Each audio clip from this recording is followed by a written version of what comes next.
adilo president Yoweri Museveni oberki ker merwata ki president me Senegal ma en obedo kalemo Uganda Macky Sall obieno la woni iching adek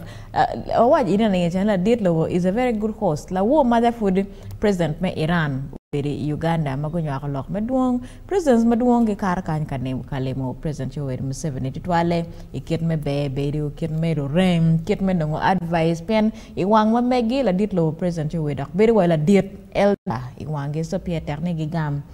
advice here and there. Macky Sall is on the spotlight. Country negiti yupe me ye and kumere watching pe bichung for third term. So pange nyakologa ngomagiti nyakane gini la dirtlo jejo dongo minister me foreign affairs ayogam and chelmeti na atamane nyakolog biro kabunyu tam ki jemo ma teno ni peratek ema change ye watching kawatika kelo stories mi state house Paul Karni mwenye tika lo kom don lobo kirme gwako kwere coach and speech ma mege pa president Macky eno berka for president rwal miti ma tek minane lobo Uganda kong mi achiel tie mukwe kidong wajani tera ne matika mione ma pat kitam ma antika mione o we down to gene ko ma diet ni Africa is destined for better things. They had a lot of discussions and a lot of issues in mecha mamegi magen gulogo and to amira wachi kete nero ni kuchi Africa kakite nero iludiro lutela mi lobo ma pat mo dong ma fudo dong ma tieki war ma ke war petela ma be onyo kid me advice ni nane seniority matters ni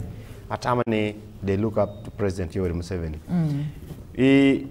almost every week or within a month in nero dana ma pat not you know, independent, what are these things? It's good for Uganda. America ngol document nok chao kene Bible watching a prophet is not honored from his home but elsewhere. Exactly. So chao kene wan oroma chai ni la diet lo wa ene lo ri dong tutwal. Jomo kene no ginana why is a fountain of wisdom. Inerba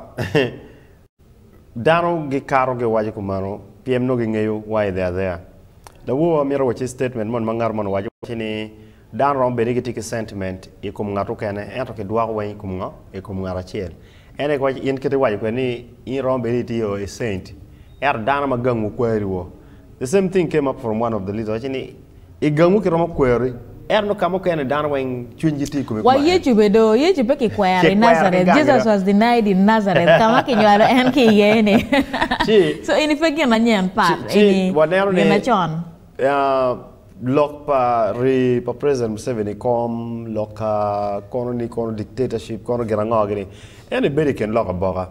It's not a fast down wing Africa wing bena inerba kaki wayino yuj muti ene ngeyo kono kamati yema be chipping order down make gitika chai ene yuj muti gini. It's not because I support President Museveni and okay neromot in terms of seniority or well take a bino borni. For me I think that will be my addition to that. Of course dutela madwong ko medikiti pola kare karno gitika lemo President Yoweri Museveni Uganda kanyo titemi nyako ne kanyo wani ket pat tamba mego mere ko ni geti gitami ben ma pat ero bergi kera me chwalo ne